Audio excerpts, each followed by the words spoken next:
Eleanor Grace had the kind of face that told stories without speaking. Soft silver hair rested neatly on her shoulders. Her eyes, calm and steady, held both kindness and a quiet kind of authority. She lived in a modest home on a tree-lined street, in a town where people still waved from porches and remembered your name. For 32 years, Eleanor had shared that house with her husband, Richard. They met in college, fell in love slowly, built a life brick by brick, and for a long time. It was good, but love, when neglected, can grow lonely even while sharing the same room. Richard changed after retirement. He became distant, restless.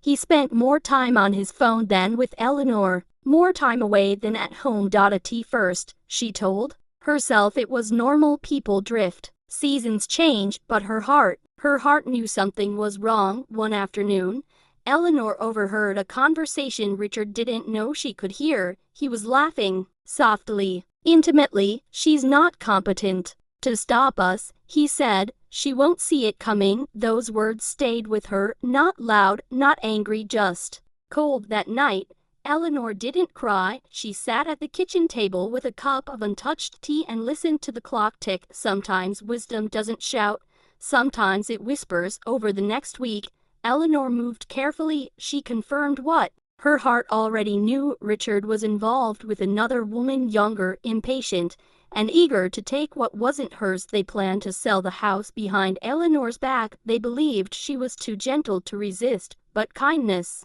is not weakness, and silence is not surrender. Eleanor contacted a lawyer. She transferred the deed of the home into her name alone, something she had every legal right to do. Then, calmly, she changed the locks. No drama.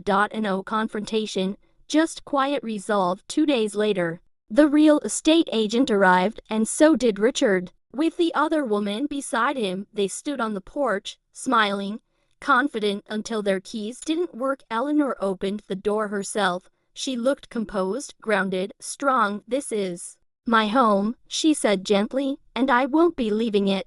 Richard tried to speak, but words don't come easily when your lies finally meet the truth. Eleanor didn't yell, she didn't insult, she simply closed the door, not out of anger, but out of clarity. Sometimes the greatest revenge is not destruction, it's dignity. In the months that followed, Eleanor rebuilt her life slowly. She planted flowers in the front yard, she joined a book club, she learned to enjoy her mornings again, and one evening at the local library, she met Thomas. He was gentle, kind, a retired school teacher with warm eyes and a calm voice. They talked about books, about memories, about loss. No rush, no performance, just connection. Love, when it comes later in life, is quieter, but deeper. Eleanor learned that betrayal doesn't get the final word, kindness does, strength does, and sometimes the most powerful thing you can do is walk forward without bitterness, because peace